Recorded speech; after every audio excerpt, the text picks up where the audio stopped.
காரைக்காலில் மாங்கனி திருவிழா, காரைக்கால் அம்மையார்.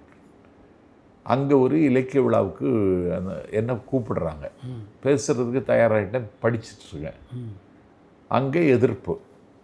தமிழிசை சவுந்தரராஜன் ஒரு தம்பராட்டி அந்த பாண்டிச்சேரியில் ஆளுநராக இருந்த காலத்தில் பேச விடலை. என்ன காரைக்கால் அம்மையார் விழாவிலேயே நாஞ்சில் சம்பந்தி பேச முடியலை, வாணியம்பாடி முத்துமன் மன்றத்தில் பேச முடியலை, வேடசந்தூர் வர்த்தக சங்க நிகழ்ச்சியில் பேச முடியலைன்னா இந்த காவி கும்பல் கையில் அதிகாரம் இருக்குமானா நாடு என்ன ஆகுங்கிறதுக்கு நான் உதாரணம்.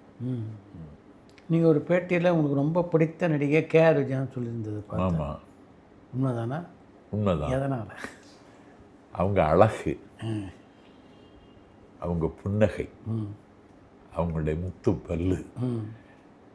அந்த எம்ஜிஆருக்கு நல்ல நேரம் படத்தில் இந்த எம்ஜிஆரோட சேர்ந்து அவங்க பாடுற பாட்டு, அந்த உம்முங்கிற அந்த ஓசையை, அதுக்கு அவங்க உதடு குவிக்கிற அந்த காட்சியெல்லாம் என்னை விட்டு விலகலை. எம்ஜிஆர் எப்போ சந்திச்சிருக்கீங்களா? சந்திக்கிற வாய்ப்பே கிடைக்கல. திரைப்படங்கள்லாம் விரும்பி பார்ப்பீங்களா? நிறைய திரைப்படங்கள் பார்க்குறது இப்போம்லாம் எனக்கு போக முடியாது. சென்னைக்கு வந்துட்டேன்னா ஒரு படம் பார்க்கணுன்னா என்ன அங்கே முச்சிருவாங்க, அதனால் போக முடியலை. திரைப்படங்கள் பார்க்கணுன்னு நினைப்பேன், ஆனால் போக முடியலை. இப்போ இரவு காரில் பயணம் செய்தால் சுசீலா அம்மா பாட்டு,